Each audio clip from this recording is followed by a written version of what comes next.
Doing good. It's finally nice here and it's not raining anymore. It makes me it literally changes Yeah, weather changes everything. everything. And then it's like we choose to live in Pennsylvania, but why? Wow, Because we're sick. we're sick and we have family here and a business here and, all of the things. Do you think all of our staff would like to move to Hawaii? I think we can ask if for everyone to uproot their lives. Yeah, why not? Make Why? work your everything. Right. Like we can just move it. Honestly, then I think it would kind of lean culty. Oh, okay, good point. All right, we won't do that. You know All what I right, then mean? let's just do the episode. Let's just do the episode. I think that's the move. Before we get into today's episode, we have a listener question. Do either of you have a reoccurring dream from listener Julia? No. Do you? The the only I thing take melatonin every night. I she doesn't remember shit. no fucking idea. What's yours? So it's not like the same dream, but like the same thing is like someone is chasing after me and I can't run. Oh, so before I took melatonin every night, mine was that I needed to scream and nothing came out. Yeah, I've had So that what too. if I wonder if a dream interpreter, we should have a dream interpreter on the show. Would it be like that means we're stuck? I'm not sure what that means. I don't know, but I think it's like because we're sleeping and can't move. I mean, it also like, have you ever had sleep paralysis before? It's the scariest thing in the It world. is this scary. That's kind of like I'm still sleeping in that dream, but that's kind of what it Yeah. feels like to me is like I can't move my body. Well, remember when I lived in that building at 23rd and Walnut? You know, the one that Yes. every time you drive by, you say to Bill, Emily lived there, and he says, I don't care anymore. Yes. You said Um, you uh, tell me every time we go by. okay, so I lived in this building and it was like all lofts. And it must have been some type of like factory or something before. Like it was an old factory building.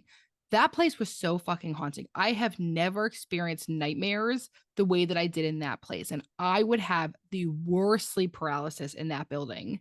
It was Wow. so creepy. And even when Aaron moved in for a little bit, like when he first moved here from Pittsburgh, he was like, I hate this place. I think The this is vibes were so haunted. bad. It was so haunted. The vibes were so bad and not happy haunting. These were Right. not nice ghosts. They were pissed off. I always say, like, for whatever reason, am not scared of ghosts. I'm not usually unless they're angry. Right. I just picture them all to be like friendly ghosts. Not in this building, man. Like Right. I feel like there's Wow. other times where I've like felt things around me. Like that doesn't freak me out, but this building was creepy and I would have sleep paralysis there. And I've Wow. never had it ever since. I'm so glad I never slept over. I mean, I don't know if you've ever invited me, but I'm just really glad that I never slept over. Thank No, you. you lived like 5 blocks away. You didn't need to I sleep over. did, right? Oh yeah, I did. I lived so close in my all white hotel Yeah, room. in your all white room that you lived in with your all white cat. Weird. It was a weird time. Anyway, so that's our answer. Thank you for asking, listener Julia. Today, we are going to talk about something very important, and it Very is personal. very personal, and it is Emmalee's IVF journey. So I did this pre-warning last time when I talked about my miscarriages. If you know me in a professional capacity and you listen to this, you might feel the need to come up to me and want to take care of me. I'm cool. Just for the record, there is often someone like hear this and feel bad or feel some type of way. Let me be clear. Talking about this is to not get any of that. It's because not enough people talk about the details of what going through IVF is like. Um, and I didn't talk about it for a long time. When I first started IVF, it was in October, and we didn't tell anyone. You knew, Nikki knew, like my family, my brother and sister-in-law didn't even know. Like Yeah. I didn't tell anyone because my fear was I didn't know how I was going to feel around this. If it was unsuccessful, then I didn't want to have to tell people. I had already had to tell people about multiple miscarriages, right? Because I had already had to tell people, like, I was like, oh my God, I'm pregnant. And then, like, just kidding, I lost a baby. So after you did that, I think after when we did the episode before, I maybe had my first miscarriage or my second. I don't remember. Yeah. It's been 4 now. So I've had 4. That is the worst timing for that bubble to just pop up. Um, If you're watching YouTube, you'll see it. you'll see it. So I've now had 4 miscarriages. So I would be diagnosed with what's called recurrent miscarriages. Um, Throughout those years, it's been 5 years. Well, so I should say this, the past 12 years, I was diagnosed with PCOS 12 years ago. I've talked openly about having PCOS. I've been treated for PCOS. I don't fucking have PCOS. So funny Come thing, to find out.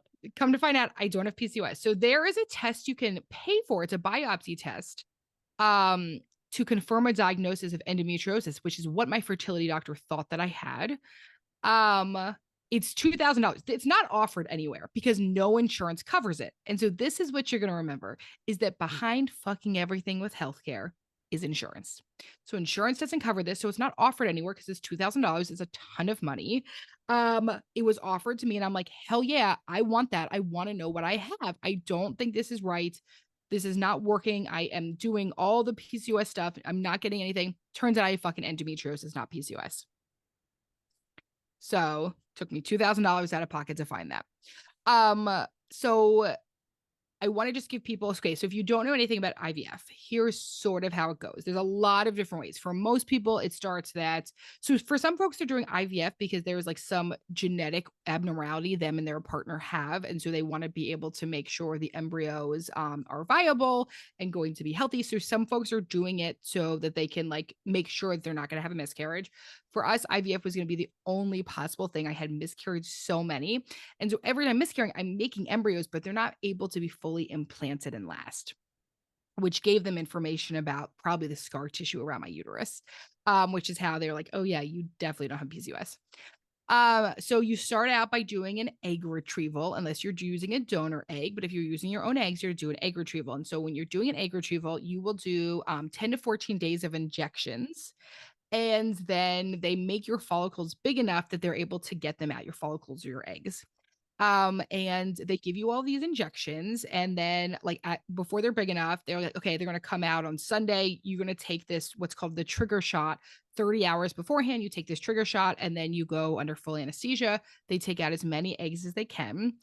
And then, if you are doing what Aaron and I did, because we had so many difficulties with recurrent miscarriages, you do where they directly put sperm into every single egg. So for some folks that maybe have unexplained infertility or they want to do something, they will like put the sperm and the egg together in a petri dish and let them find each other. For us, we put one sperm in an egg in every single one to make sure it was like a fucking guarantee that they would try to.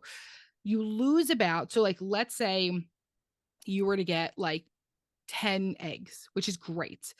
The other thing we'll talk about in a little bit is that like if you were going through IVF, you get like super addicted to the numbers and it becomes very unhealthy. And I'm going to tell you why.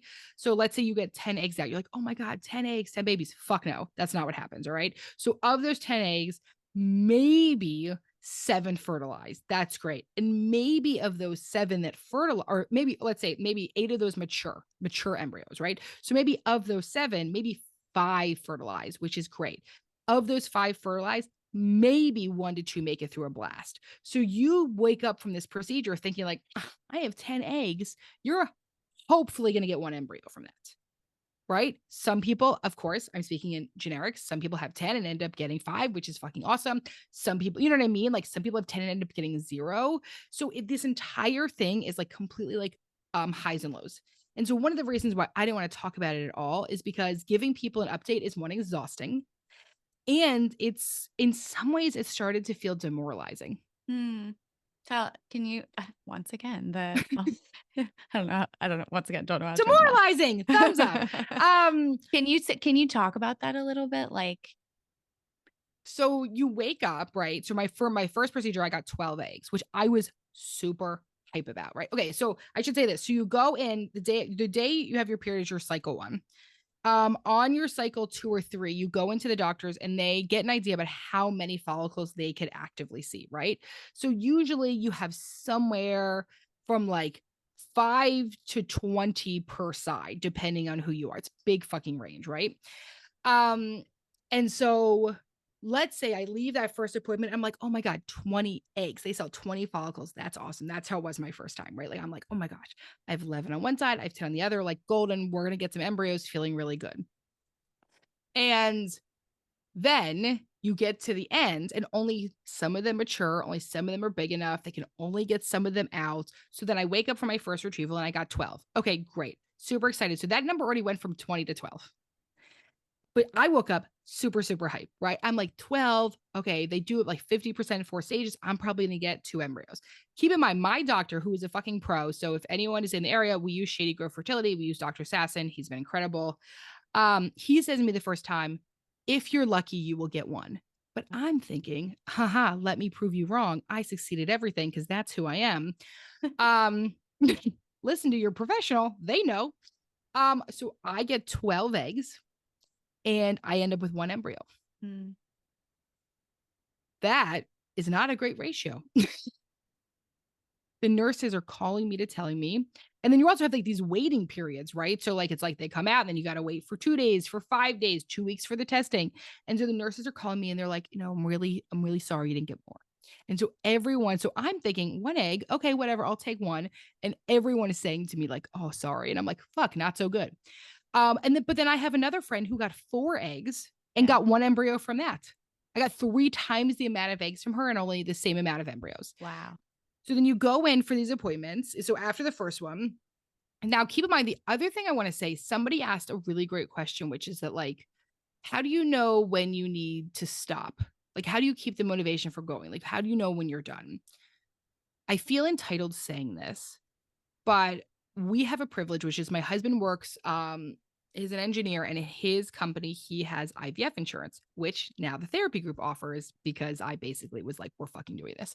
But so for my husband's company, we have 2 rounds of IVF, which is incredible, right? Most people are spending around $30,000, and we were super lucky. It was almost fully paid for besides like some meds and stuff. Incredible. Now, the therapy group has 3 rounds of IVF if you're diagnosed with infertility. Here's when it gets sort of hard. It can become very addicting.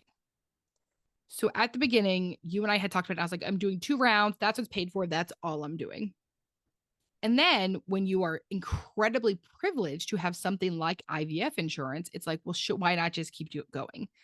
But it does take a toll every single time. I mean, you are injecting yourself with a tremendous amount of hormones and the emotional roller coaster, it takes a toll. That's the one thing, that I think, I mean, on top of all of the information you're giving, like I feel like when you're getting information about IVF, you get a lot of information about the injections and like the science behind it. The emotional roller coaster, I think it's so wonderful you're talking about it because, when someone's listening, if they're entering into IVF to also have that understanding of it, I think Yeah. is just going to be so validating. Because do you feel like anyone talked to you about that emotional roller coaster? Like, do you feel like you were prepped at all for that piece of it? For me, I had known other people that did IVF, and I had known a lot of people that have done IVF and still know. Yeah. That's what I'm saying Like, is I'm like, like sitting here about to think it, and I'm like, but maybe not. Um, I think it's really tricky. I think that one person's experience is very different than another person's experience. Some people are so intellectual and yeah, they're like totally science based, right? And so they're like, this is science. You let the science do their thing. I mean, I went in, keep in mind, and I had also tried for years and years and years to do it quote unquote naturally. mm, I had done the IVF, I had done the supplements, I read the books of improving my egg quality, all this stuff, right? Um, so the hard part is for when a lot of people, by the time they get to IVF, part of them is really excited, but you're also really scared and you're kind of burnt out. yeah, But I think the other thing is for many folks, you go in thinking IVF is 100% going to work, and that's not a guarantee. right, right, It's not. It's why places like Shady Grove Fertility have like what they is a live birth guarantee that you pay $30,000 and they guarantee you will have a baby, right. which is incredible, but you might have to do many times. And Yes. you start to wonder like at what cost. Yeah. Yeah. And that is a very difficult decision to make. We have an unbelievable amount of listener questions that I would love to get through because I think you're a perfect person to dive into a lot of these. Um, so the first one I have is any advice for ladies starting this journey solo, Mhm. egg freezing, et cetera, due to age? It's a little Yes. lonely. So egg freezing is here's where I struggle with egg freezing. Egg freezing is super mainstream now, which is great. We love, love, love giving women reproductive rights. The hard part is some people are like freezing their eggs and it's like a party. They're like, oh my God, look at me, I'm freezing my eggs. Other people are freezing their eggs and it's totally fucking stressful. So, like, one, I would just say, like, if you're gonna be posting about stuff like this, please be aware of who is looking at anything. Here's what I would say: make your nightly shots a fucking party with yourself. Turn on some dance music, make yourself a small routine. It has to be around the same time every single night you do your injections. Um, put on music that feels good. I put on reggae every single night, hung out, we lit like a candle. Right, like I had like a treat that felt good for me. And so for me, I needed it to be something of like almost like a celebration of like this is something beautiful I'm doing for myself no matter what happens. Mm. Um, don't get overly attached to the numbers. I think sometimes if you have a lot of people that are similar in this journey, you start comparing numbers, right? So if you know other people are doing IVF at the same time, they might get a ton of more follicles than you, a ton of more embryos, you more. It's really easy to compare. So in some ways, it can be good. I would say like every most fertility practices have some type of like Facebook group. So if you're really feeling very lonely, like I said, join a Facebook group. See first if it's anxiety producing or helpful for you. Everyone is different. And also, a lot of fertility clinics have some type of support group. So if there are resources that are being offered to you, check them out, even if it might feel kind of quote unquote lame. Mm, I love that. What do you feel like has been the most helpful thing for you when it's felt overwhelming? Crying. Crying. Love that. I would say this, crying and having fun. So for me, I need joy. It is very easy because of my history of depression for me to go into a dark place easily. Mm. For me, things have to be fun. So it's why for me I do music. It's why FaceTime people during it. I made some fucking videos. Eventually Jen is going to make a reel for me when we're ready. I Um think when this is this good. comes Yeah. out, Yeah, maybe yeah, that's a good idea. right? Smart marketing, yes. Um so I think but also like crying I think, especially if you're someone who's choosing to do IVF or egg freezing, it is so quick for our society to be like, well, you chose to do this. Right, So you don't get support. It's like, fuck off. right. So if you need to cry, if you need to freak out, that is totally fine. Please don't do it at your doctors and nurses. But if you can have an IVF buddy who's going to be supportive, they might have to listen to this episode. Um, it can be really helpful. And honestly, once again, sometimes it's better if it's someone who hasn't done IVF because then they're not projecting their shit into it. Yeah. So, I mean, it brings us to one of our questions is how do you support a friend going through Mhm. infertility while you're pregnant? So while you're pregnant. So this is a Yeah. really hard one. So if you're doing something and you invite your friend, you're like, "Let come shop with me for the baby." Be aware. Even when it comes to your shower, give someone choice. Say to them, "Hey, I want to be really sensitive to what you're experiencing. My shower is going to be this day. I'd like to send you an invitation. There is no pressure to come. If you don't want an invitation, that is fully fine." Give people choices. Mm, Um, just being aware, especially if you're someone who got pregnant so easily or got pregnant by accident, that is really fucking hard. yeah. It's not your fault. You don't have to feel guilty about it. Just have awareness about it. That's it. Yeah. This is flowing so beautifully. How do you handle the envy and jealousy that constantly creeps up seeing others around me get pregnant so easily? I don't know, but if someone figures out, could you tell me? I think that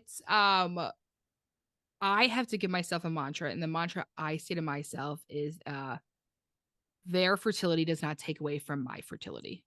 it is not like there is a finite fertility in this world, right? So just because someone else has a baby doesn't mean it takes it away from me. And that is what I experienced a lot at the very beginning, Mm. is feeling like, oh my God, look at these people getting pregnant. It's never going to happen for me. I'm like, what do you mean? Like, that doesn't even fucking make sense. Right. Like, why do the two connect in Yes. our But like, minds? yeah, exactly. Right. But like, let yourself experience the grief, and instead of pulling away, try to like explore it with curiosity. Mm. But yeah, like for me, like I don't go to baby showers. Yeah. Like a really, really dear friend of mine is pregnant right now. And her sister asked me if I could help with throwing a sprinkle for her. And I was just like, listen, I'm really sorry. I can't do that. And then I called my friend and I said, I want to tell you, so and so reached out to me, asked me to do this. I can't do this for you. And I love you so much. And I wanted to tell you directly. And she was like, oh my God, I would never think that. Like we had a great conversation around it, right? But like, so like you can have boundaries for yourself around those pregnant people. And I've also had to tell like friends that are like having a hard time in pregnancy and pretty unhappy with it. I've had to set boundaries with that, saying like, listen, like it's so valid, everything you're feeling, and I'm not the person you can talk to about this. Yeah. So setting So very setting boundaries. specific boundaries. Yeah. And I And think, also boundaries with myself about like, okay, like how much of a pity party are you having for yourself right now? Like okay. what's it doing to sit here on this fucking jealousy? It's not doing shit. Right. And for the friends, right, like who maybe got pregnant very easily, Yeah.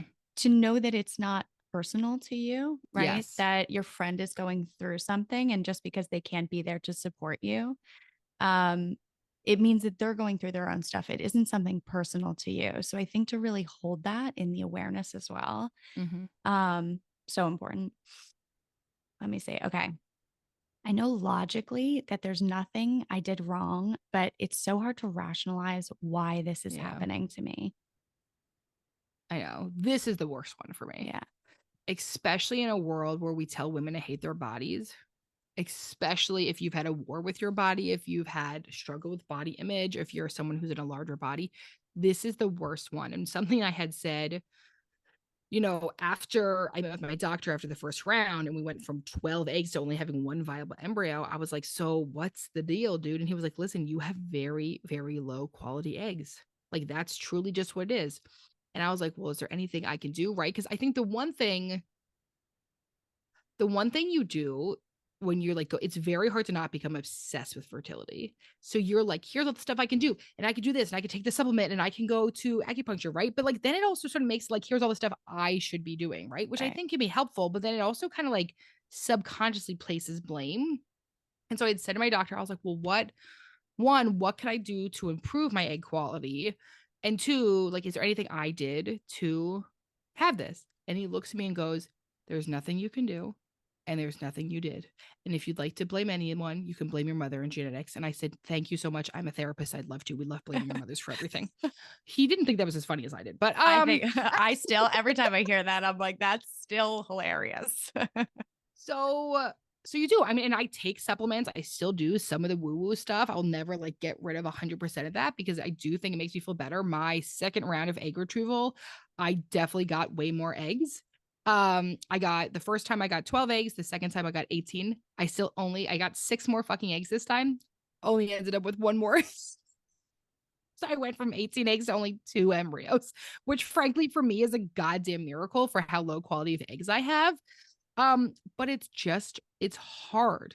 Yeah. And we take it on ourselves to think like, here's all the stuff I can do, like here's all the stuff I can fix. And I think it could be helpful to do that. Right. Like, so I read it starts with an egg, which is about like supplements taking. And I think that taking 4 months of those supplements did help me get more of those eggs. Mm, It didn't necessarily lead to more embryos. I mean, it did one more. right.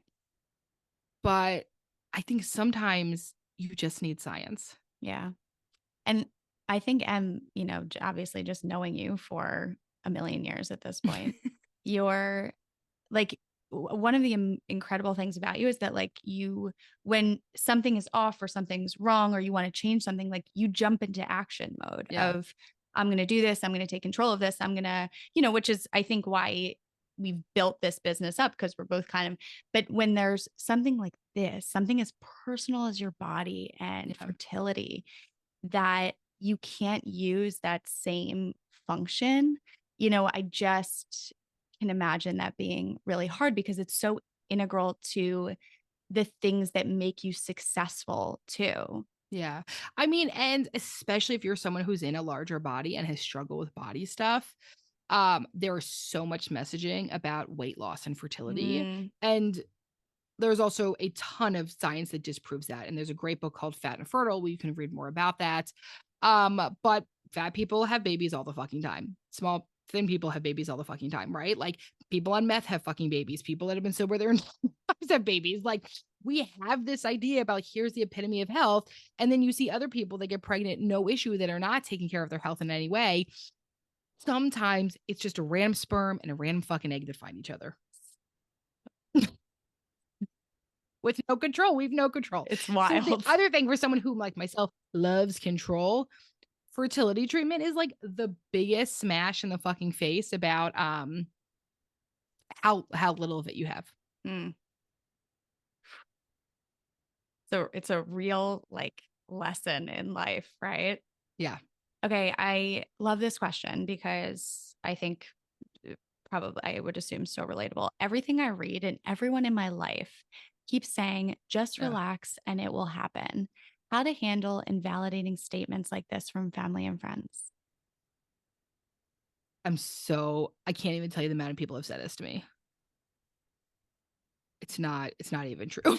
It's not like there's like science Just behind it. Like, relax. so like, yeah, like in general, reducing our cortisol is helpful for health, but it's like, that's not a fucking thing, right? And anyone who's going through infertility is not relaxed or freaking out. So here was what I would respond. And this is what I wish I said to people when they said it to me. Now, I don't think anyone in my life says anything to me about fertility anymore because everyone's too goddamn scared of me. But at the beginning, No, it's because you've set such good boundaries yes, too. now nobody can even come close. But at the beginning, it wasn't like that. The other thing was I was talking to everyone about it and I was so stressed out and so overwhelmed. I definitely was oversharing. Yeah. Is when I'm and I for what I'm talking about is like when I prayed it with Millie. So like when I was, because it also took me 2.5 years to have Millie. Like I didn't have this like easy thing. I was doing oral hormones for Millie. I just didn't do IVF. Um, and so what I wish I said to people is, I know you mean well with that statement, and it actually feels really hurtful to me when you say it. Mm, Because what you hear on the other side when people say that to you is that you are causing your infertility, right. which is not true. Right. You do not cause infertility. There could be something with your body, right? For me, it's low egg quality and endometriosis. I did not cause that. It's just the way my fucking body is built. Yeah. And so when we tell people, just relax, it'll happen, we're trying to give people hope and faith, but it does not read that way. Yeah. And so what I would say, so many people always write in about how do I support someone who's going through this? Be aware of the impact of your statement, not just the intent. Intent and impact are very different. So I understand most people, I would say, have very, very, very good intentions. But if the impact is a blow, that's all the person feels. They don't Mm, feel your good intention. All they feel is, you think I'm causing this. I'm overwhelmed. I'm high strung. I did this to me. It's not mm. true. What was the best, most supportive thing someone did for you? Okay, so I have a few different things. One, you sent me a very beautiful basket. The basket was lovely. Let me be clear, but the note Don't was make me lovelier. cry. Don't make me cry. The note that you wrote me about if there was more moms than you in the world would be a better place, right? Like, because I think that's the thing that's hard is that like I hate to say this, I'm a really good fucking mom. She is. She is. I'm I'm like glad. a really good fucking mom to Millie. And so that is a hard where my logic go when I'm having my pity party is there are so many. If I read like news stories of abuse, it's really hard for me to be like, how do these people have kids and yet I can't? Like I like get into like this cosmic of like who's in charge of this world. I go into like a philosophical cosmic idea about who the fuck is running this show Right. and why can't I get more? So you wrote me this really beautiful thing. Another thing someone did for me is my friend Natalie, lovely Natalie of Balanced Nutrition. Last Mother's Day, when I wasn't even sure if I at that point, last Mother's Day, I was like, I'm not going to fucking have any more kids. I have to end this. I have to just be done. She showed up at my house and brought me this wind chime that represented all my miscarriages. There were 3 feathers at the time. No, was it? Maybe it was 2 Mother's Days ago. 3 feathers on it. And she said, put this outside for all your babies. And there was something that was very validating, especially if you had early miscarriages. People like, it's really interesting. If you said something kind of miscarriage, people usually say, how far along were you? Yes. And it's almost like we only validate people if they had like late term miscarriages. And let's be clear, a late term miscarriage is horrendous. But there's a lot of people that have early miscarriages. And you almost feel like it wasn't even real. Because I didn't feel the kicking, because nobody knew I was pregnant. And so there's something really validating when you have early miscarriages for people to actually identify. And no, people always like, well, did you feel attached to that baby? No, I didn't feel fucking attached to that baby. Right. I wasn't feeling kicking, but I was definitely attached to the idea of that baby. Yeah. I was definitely attached to, I mean, when we had our first miscarriage, I still have all the photos we took of Millie with the pregnancy announcement. I'm going to be a big sister. Wow. I did not know that. Yeah. Wow. Never got to post. And so there is something, because the world doesn't know, that, yeah, it feels like really invalidating. So I think one of the beautiful things people did for me was acknowledging that this actually happened. Yeah. Wow.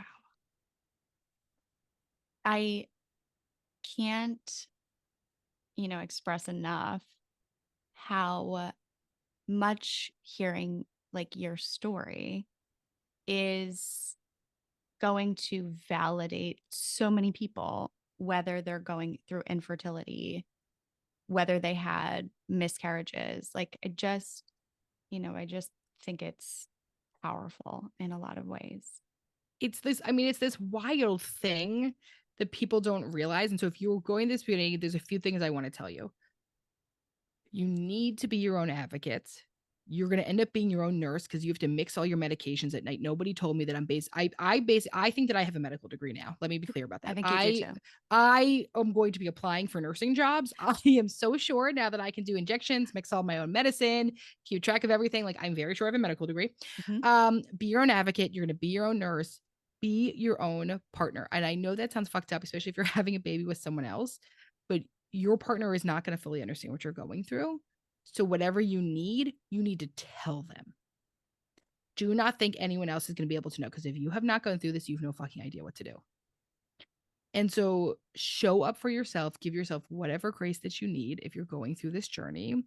Reach out for different support. You can always DM us. I won't be the one reading it, but I will send Nikki the response and she will text it back to you, because I still don't go on Instagram. Not on Instagram. And that's when but one of the reasons I got off Instagram was I couldn't see one more pregnancy announcement. I could not do it one more time. And I can't even now, if I like log on to Instagram for something really fast, I am so scared of what I'm going to see and I have to get off. Yeah. Makes sense. Once again, it's another boundary. Yeah. Okay. Before we get to Dear Em and Jen, and I know you mentioned this throughout the podcast, but I just want to like reinforce it. Any resources, communities, or books that you would recommend for anyone going through this? Yeah. I mean, there's like a million Facebook groups. Usually each fertility center has their own support groups. I have a few books that I will make sure Nikki puts in the show notes of today. But I'm always really careful about my recommendations, because sometimes you just need science. And just listen to your doctors when you were doing IVF. If you are doing other things, and listen, there's stuff you can do concurrently. I believe in acupuncture with IVF, meditation with IVF, supplements with IVF, but also check with your doctors first. But I'm going to include a bunch of notes in the show notes. Wonderful. And what about therapy with IVF? Oh, just wanted to quick plug. One of the things I will say, find yourself a therapist that has experience with IVF. If they have lived experience with IVF, that's honestly even better. But go to fucking couples therapy. This is very stressful. you think, oh, it's only 10 to 14 days of injection. What month am I on, Jen? Month 9? Because I've had to do this so many times. Yes. You could end up doing multiple retrievals. You could end Yeah. up doing multiple transfers. This thing is not so cut and dry. This is not this easy process. I have to do 3 months of prep injections for my uterus before I can even do the transfer. Some people can go right from one to the other. I have not had those options. So what you might think is a small thing of like, we don't need couples therapy. This is a 3-month process. You better fucking get some goddamn support. Yes. Yes. Because when you're going on to year 2, which I am, you're like, man, good thing. So we have an amazing couples therapist to the point where my couples therapist said to Aaron, Emmalee gets to be as crazy as she wants for the next year. What are you going to do to support her? So beautiful. Get yourself a couples What a therapist like beautiful that. statement. What a beautiful statement. All right. All right, dear Em and Jen. Dear Em and Jen, you ready? Hi. My boyfriend and I have been together for 4.5 years. We're 26, and everyone around us is getting married, which sucks to watch when it's not happening to you. We've also struggled with our emotional connection lately, which has in turn affected our physical relationship and desire. Please help me navigate these feelings and times. Yo, I was crazy at 26 when I I was wanted to be gonna engaged. say me too. Like there's When something you- in the water. When everyone around you is getting engaged, you lose your shit. You do. Well, You- I think it's like it connects a lot to what we're talking about, right? Where you're seeing so much of like people getting this thing that you believe that you believe you're supposed to be on this track. And if you're not hitting this track, then something's wrong. You're doing something wrong. Start to blame. You're saying, well, how can I take control over this? When Emmalee and I had the same experience, we talk about it Yes. all the time. Um, and And now now we're like, why? yeah, now we look back and we're like, what in the hell was Why do we going care so on? much about getting Yes. married? And listen, I don't want to invalidate the fact that like when you are in this experience, it is really real. It is painful. And so here's what I would say. As much as you possibly can, focus on the relationship rather than here's how I'm supposed to be and here's what society is expecting of me. I think that sometimes our mind goes into that to say, well, this is going to validate the relationship in some way where you can get validation and love and connection when you focus more on the relationship and less so, this is where I'm supposed to be. And so I wonder how much of this societal pressure is affecting the connection, or is it vice versa, right? Because you're struggling emotionally, are you focusing more on, I want to get married, I want to lock this down, and maybe that will bring us closer together. When the fact of the matter is, the thing that brings you closer together is both of your efforts towards connecting and reconnecting. Yeah. It's not about marriage, locking something down, having a title. It's about how do you both focus on reconnecting? What does that look like for you? Yeah. And also go have some fun together. Yes. That's the other thing I wonder, right? We're struggling with our emotional connection. It's like affecting our physical and relationship and desire. Go have a blast together. Go have fun. Go be silly. Try to not think about this.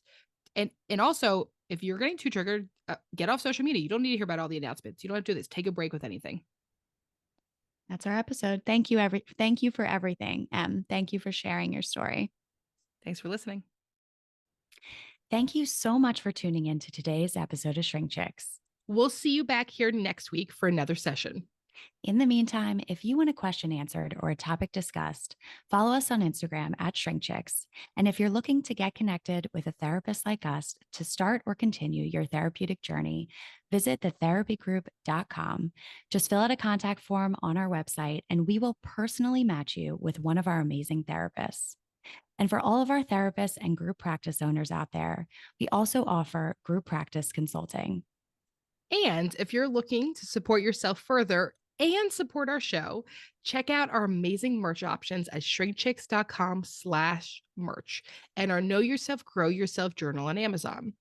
Also, if you'd be so kind, we'd love a rating review and for you to share with a friend or an enemy or a mother-in-law, honestly, whoever needs it, so that we can keep reaching more people on our mission to bring mental health topics to your ears every week. Thanks for being here with us. And don't forget to grow yourself. You got to know yourself.